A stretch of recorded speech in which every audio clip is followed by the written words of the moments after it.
Palakkad railway division വിഭജനത്തിൽ Kasaragod ജില്ലയിലെ യാത്രക്കാർ കടുത്ത ആശങ്കയിൽ. ഇതോടെ മംഗളൂരുവിൽ നിന്ന് പുറപ്പെടുന്നതും റൂട്ടിലൂടെ സർവീസ് നടത്തുന്നതുമായ ട്രെയിനുകളുടെ നിയന്ത്രണം പൂർണ്ണമായും മൈസൂരു ഡിവിഷനിലേക്ക് മാറും. മംഗലാപുരത്തെ മാറ്റിയതിൽ ശക്തമായ പ്രതിഷേധം ഉയർത്താനാണ് ജില്ലയിലെ എംപിയും എംഎൽഎമാരും അടക്കമുള്ള ജനപ്രതിനിധികളുടെ തീരുമാനം. പാലക്കാട് ഡിവിഷനെ വെട്ടിമുറിച്ചാണ് ഉള്ളാൾ മുതൽ മംഗളൂരു റെയിൽവേ സ്റ്റേഷൻ അടക്കമുള്ളവ മൈസൂരു ഡിവിഷന്റെ ഭാഗമാകുന്നത്. ഇതോടെ മംഗളൂരുവിൽ നിന്ന് പുറപ്പെടുന്നതും കേരളത്തിലൂടെ സഞ്ചരിക്കുന്നതുമായ ട്രെയിനുകളുടെ നിയന്ത്രണം പൂർണ്ണമായും മൈസൂരു ഡിവിഷനിലേക്ക് മാറ്റപ്പെടും. കണ്ണൂരും കോഴിക്കോടും അവസാനിക്കുന്ന ട്രെയിനുകൾ മംഗലാപുരത്തേക്ക് നീട്ടണമെങ്കിൽ ഇനി മൈസൂരു ഡിവിഷന്റെ അനുമതി കൂടി വേണ്ടിവരും. എമർജൻസി ക്വാട്ട ടിക്കറ്റ് അടക്കം ലഭിക്കുന്നതിന് മലബാറിലുള്ളവർ മൈസൂരു ഡിവിഷനെ ആശ്രയിക്കണം. പുതിയ ട്രെയിനുകൾ, സർവീസ് നീട്ടൽ, സമയക്രമം എന്നിവയിലെല്ലാം വലിയ ആശങ്ക പുതിയ സാഹചര്യത്തിൽ ഒക്ടോബർ മുതൽ ഉണ്ടാവുകയാണ്. പാലക്കാട് ഡിവിഷൻ്റെ ഏറ്റവും വലിയ വരുമാന സ്രോതസ്സാണ് മംഗലാപുരം ഉൾപ്പെടുന്ന പണമ്പൂർ തുറമുഖ മേഖല. അവിടെ നിന്നുള്ള ആയിരക്കണക്കിന് അല്ലെങ്കിൽ കോടിക്കണക്കിന് വരുമാനം പാലക്കാട് ഡിവിഷൻ നഷ്ടമായാൽ ഈ ഡിവിഷൻ നഷ്ടത്തിലോടുന്ന ഡിവിഷനായി മാറുകയും ഇത് തിരുവനന്തപുരം ഡിവിഷൻ ലയിപ്പിച്ചുകൊണ്ട് ഒറ്റ ഡിവിഷൻ, കേരളത്തിൽ ഒറ്റ ഡിവിഷൻ എന്നൊരു വളരെ പരിതാപകരമായ അവസ്ഥ വരാൻ പോകും. നമ്മുടെ എം പിമാരുടെ അനാസ്ഥ ഇക്കാര്യത്തിൽ വളരെയധികമുണ്ട്.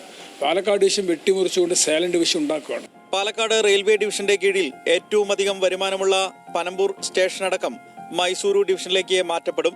മംഗളൂരു തുറമുഖത്ത് നിന്ന് കൽക്കരി, വളം, പെട്രോളിയം അടക്കമുള്ള ചരക്ക് നീക്കം നടക്കുന്ന സ്റ്റേഷനാണിത്.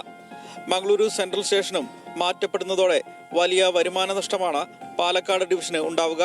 ഇത് കേരളത്തിലെ റെയിൽവേ വികസനത്തെ ദോഷകരമായി ബാധിക്കും.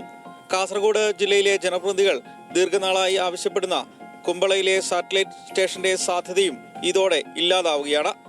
ജനങ്ങളെ ദ്രോഹിക്കുന്ന രീതിയിൽ കാലങ്ങളായി വലിയ വരുമാനമുണ്ടായിരുന്ന പാലക്കാട് ഡിവിഷനിൽ നിന്ന് നമ്മുടെ മംഗലാപുരം ജംഗ്ഷൻ, ഉള്ളാള്, പണമ്പൂർ അടക്കമുള്ള റെയിൽവേ സ്റ്റേഷനുകളെ സൗത്ത് വെസ്റ്റ് ഡിവിഷൻ്റെ ഭാഗമായി മൈസൂരിലേക്ക് ചേർക്കുന്നൊരു ഉത്തരവ് ഒക്ടോബർ 1 മുതൽ നിലവിൽ വരുന്ന രീതിയിൽ പുറത്തു വന്നിരിക്കുകയാണ്.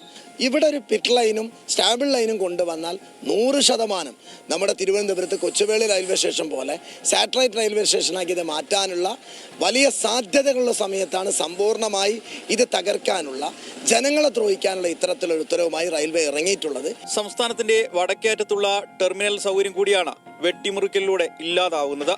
ഇതോടെ കേരളത്തിലെ മറ്റു റെയിൽവേ ഡിവിഷനുകൾ ഒഴിവാക്കുകയും ഒറ്റ ഡിവിഷനിലേക്ക് സംസ്ഥാനത്തെ റെയിൽ സംവിധാനങ്ങളെ എത്തിക്കാനുമുള്ള ശ്രമങ്ങളുടെ ഭാഗമായാണ് ഇതെന്ന ആരോപണമാണ് ഉയരുന്നത്. കേരളത്തിന്റെ റെയിൽവേ വികസന സാധ്യതകളെ പൂർണ്ണമായും അട്ടിമറിക്കുന്ന തീരുമാനമാണ് മംഗലാപുരം ഡിവിഷൻ മൈസൂരിലേക്ക് മാറ്റുന്നതെന്നാണ് കാസർഗോഡ് ജില്ലയിലെ ജനപ്രതിനിധികൾ ഉൾപ്പെടെ ആരോപിക്കുന്നത്.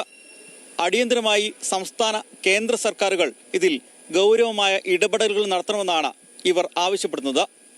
കാസർഗോഡ് നിന്നും രതീഷ് വാസുദേവൻ, ന്യൂസ് മലയാളം.